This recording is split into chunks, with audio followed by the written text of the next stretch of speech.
Happy Saturday, my friends. It's been a good day for us. We've been to IKEA, to the library, we had fun trips. It's been a good day. So today, I want to talk about something that came up in a conversation with some of my colleagues. It's about climate change, it's about what's going on, about Amazon burning, boreal forest burning, floods, all the catastrophic events that we observe. And really, quite often, we're looking at all of these things, and it seems obvious, and it seems very correlated to what's going on and the attitude we have towards our environment. And it becomes really frustrating. It brings up a lot of negative emotions. It brings up a lot of anger, a lot of frustrations about how can people not see it? How can people not do anything? And really we feel very helpless. And I want to tell you the story of how, over many years, my thought evolved about this subject, where I started and where I ended, where I am now. Since I was in school, I wanted to become an environmental scientist. I wanted to save the world. I understood that something not good is going on, and really I wanted to help it. I had enough skills. I liked biology, I liked science, and so I became an environmental science student. And so the more I learned, the more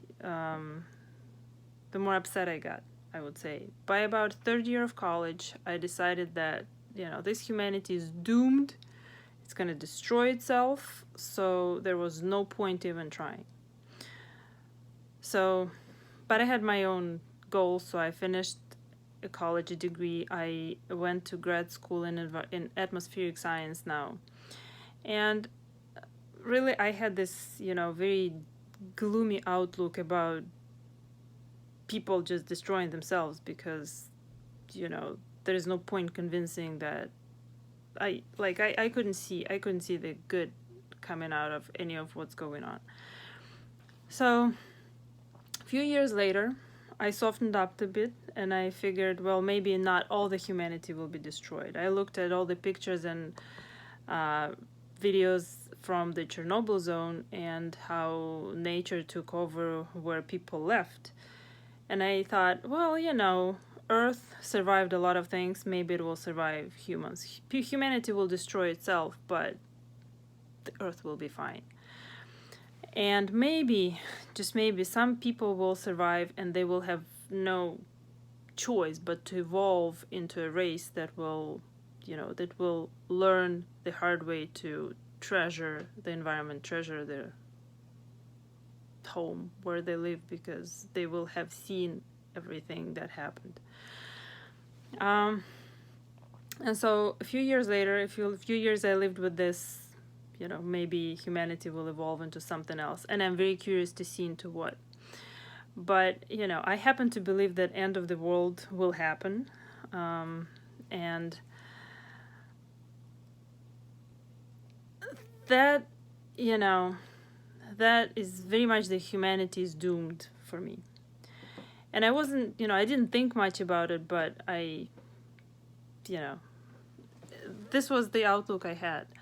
Until a few years ago, I met the scientist and the manager called Piers Sellers. Many of you listening to this will know him.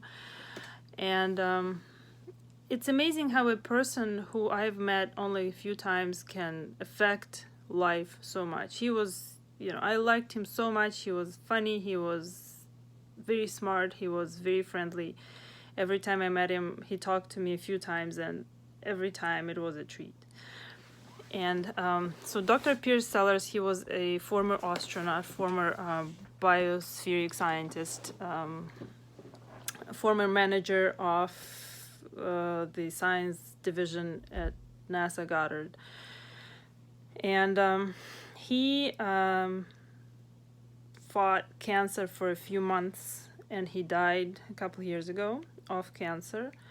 And he worked all this time pretty much until the end. He worked because from his interviews, he said that it was something more important, something bigger than him. And he believed in it so much. And every time I looked at it, I was, how come we're not doomed? He had so much faith in the good and in the future.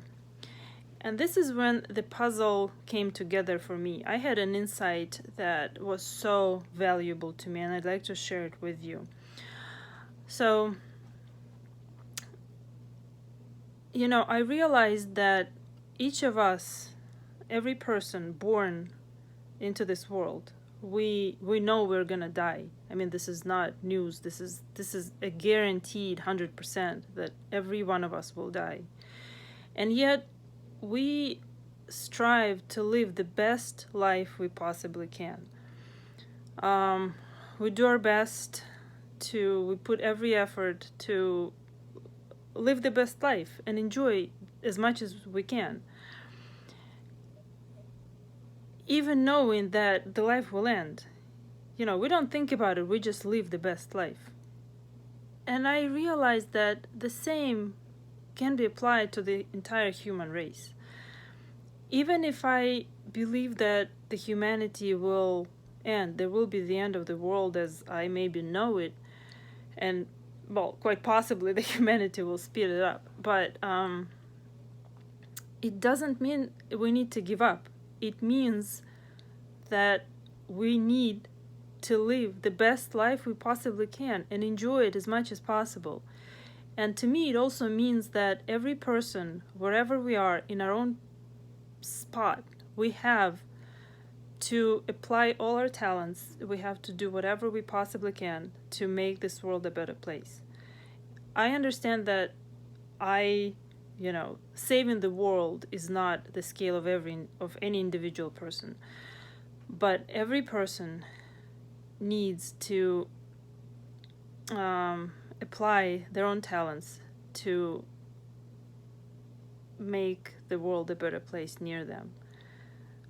Like, it's up to me to raise the awareness of people in my path as a coach, to do the best science I can do as a scientist, even now, finish my last paper to the best quality I possibly can, raise a conscious family, teach them to respect the environment, teach them to recycle, teach them to be as responsible as we possibly can.